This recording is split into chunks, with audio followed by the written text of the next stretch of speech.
Mais um dia estamos aqui para a leitura, para o estudo do livro A Alma da Matéria. Marlene Nobre nos fala, nos questiona sobre qual a contribuição do espiritismo à medicina. Deve-se copiar gente? Fabricar embriões humanos? Esse livro vai responder essas e outras questões. Visão integral. O poder do espírito. A Organização Mundial de Saúde, OMS, no preâmbulo do seu estatuto, durante décadas, definiu saúde como um estado de completo bem-estar físico, mental e social. Esse conceito, no entanto, nunca foi aplicado na prática médica comum, porque a maioria dos médicos não o vivenciou durante a sua formação universitária, e muito menos o vivencia agora, quando a Organização Mundial de Saúde já admite que a saúde não é só ausência de doença, mas bem-estar biopsico, socioespiritual e ecológico. Esse posicionamento demonstra o atraso com que tem havido os que ensinam e aplicam a ciência médica no que se concerne ao reconhecimento do homem como objeto de suas preocupações. Se cientistas quânticos, como o professor Amit Goswami, inclinam-se a considerar a consciência como criadora do mundo material e a investigarem os fenômenos por ela provocados, se a psicologia transpessoal aborda diretamente o espiritual, sem poder descartá-lo na compreensão do ser humano, é evidente que os médicos espíritas, amparados pelas provas maciças que recolhem nas investigações mediúnicas, não poderiam deixar de lado o ser consciente que é pré-existente e sobrevive ao corpo. Em face disso, para nós, médicos espíritas, a prática médica, embora tenha evoluído bastante, ainda é incompleta, porque não contempla o constituinte fundamental do ser humano, a alma. O espírito encarnado ou alma concentra todo o poder de comando sobre o organismo físico. Do hidrogênio às mais complexas unidades atômicas, é o poder do espírito eterno, a alavanca diretora de prótons, nêutrons e elétrons na estrada infinita da vida. Ensinam os instrutores espirituais. Isso está no livro Libertação, em seu capítulo 1. Já lido aqui no canal. Da mente humana, originam-se, portanto, as forças equilibrantes e restauradoras para os trilhões de células do organismo físico, mas quando perturbada, emite raios magnéticos de alto poder destrutivo. Isso está escrito no livro Missionários da Luz, no seu capítulo 12, também disponível aqui no canal para quem quiser ouvi-lo. Essas forças destrutivas atingem primeiramente o organismo do próprio emissor, desequilibrando-o e depois o ambiente como um todo. Na prática, constatamos que as grandes emoções podem curar o corpo ou aniquilá-lo. Vocês podem ver isso no livro Pensamento e Vida, de Emmanuel, escrito em 1958. Do mesmo modo que as perturbações excessivas com os sintomas patológicos aumentam as enfermidades, todos os sentimentos negativos e os sintomas mentais depressivos influem de forma desagregadora no funcionamento das células, causando distonias e reduzindo a resistência orgânica. Muito raramente, portanto, as moléstias não se encontram diretamente relacionadas ao psiquismo como causa determinante ou com causa. Hoje, como ontem, há fortes evidências baseadas em pesquisas em favor da existência do espírito. No último quartel do século XIX, cientistas ilustres como William Crookes, Alfred Russel Wallace, Oliver Lodge realizaram com sucesso investigações importantes que não lhes deixaram nenhuma dúvida quanto à sobrevivência da alma.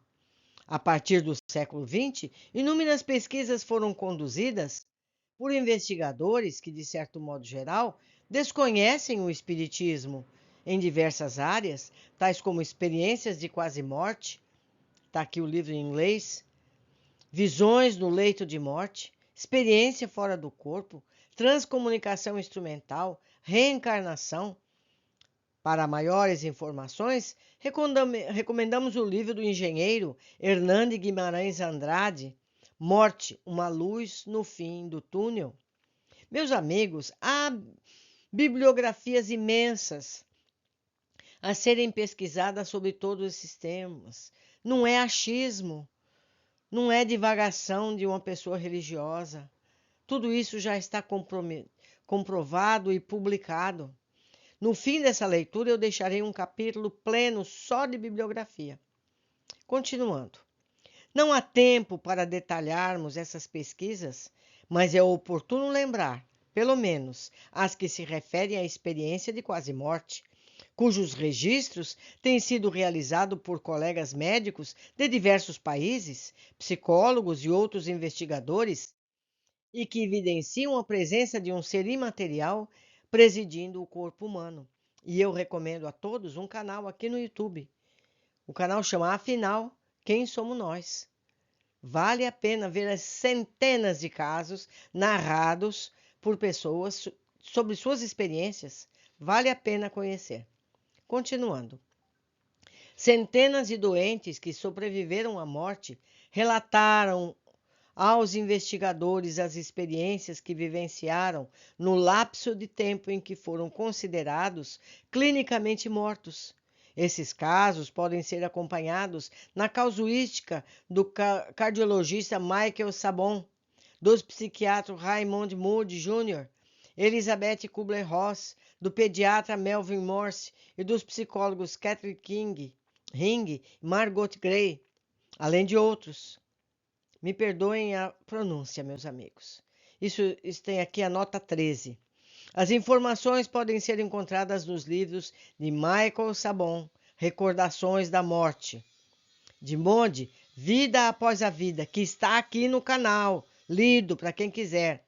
Elizabeth Kubler-Ross, Morte, Um Amanhecer, Uma Luz que se Apaga, e outros tantos livros, alguns deles aqui no canal. De Morse, Closer to the Light, ou seja, mais próximo que a luz na tradução em português. Transformed by Light, Transformados pela Luz, de Ring. Vida na Morte, Life at Dead, Rumo ao Ponto Ômega. E outros, me perdoem as leituras em inglês. De Margot Gray, Voltando da Morte. Ainda recentemente, em dezembro de 2001, a conceituada revista Lancet publicou um artigo científico de autoria de uma equipe de médicos da Holanda, chefiado pelo cardiologista Pim van Lommel, sobre a investigação de EQM, realizada em 344 pacientes que sofreram parada cardíaca e foram ressuscitados com sucesso em 10 hospitais holandeses. Os pacientes foram entrevistados logo nos primeiros dias após terem tido a experiência e acompanhados durante um período que variou de 2 a 8 anos após os eventos para a devida avaliação. Observo eu que nem todas as pessoas que passam por essa experiência de quase-morte têm essa lembrança. Essa investigação foi sobre o caso daqueles que se lembraram. Continuando. Do total de sobreviventes pesquisados, 41 pacientes, ou seja, 12%, descreveram uma experiência profunda, com elementos que caracterizam uma EQM. A média de idade era 62 anos, 26 dos 92, sendo 73% eram homens. Os autores concluíram que quanto menor a idade do paciente, maior a frequência de EQM.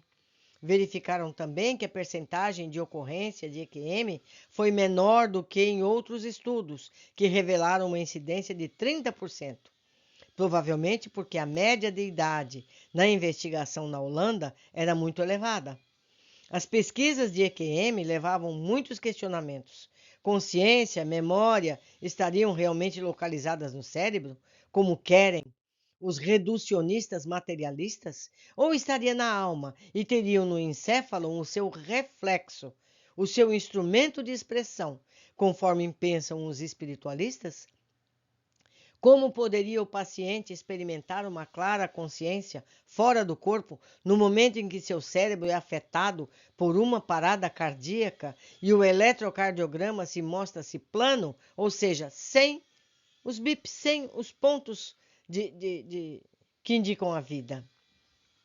A explicação transcendental espiritualista sustenta que a EQM estaria ligada a um estado alterado da consciência, durante o qual a alma se deslocaria do corpo, conservando, porém, a sua capacidade de percepção não sensorial, a sua identidade, cognição, emoção, independentemente do corpo consciente. Aliás, essa é a explicação mais aceita por todos os que passaram por esse tipo de experiência. Meus amigos, nós precisamos olhar além. Um dia, as pessoas acharam que a Terra fosse plana. Muitos morreram por dizer que a Terra não era plana. Hoje, a gente chega com novos paradigmas. Nós somos seres imortais que vivemos fase na carne e fase no plano espiritual. É preciso que isso seja explanado, explicado e entendido para que todos possamos viver mais, melhor e mais felizes. Hoje ficamos por aqui. Aguardo todos no dia de amanhã. Abraços!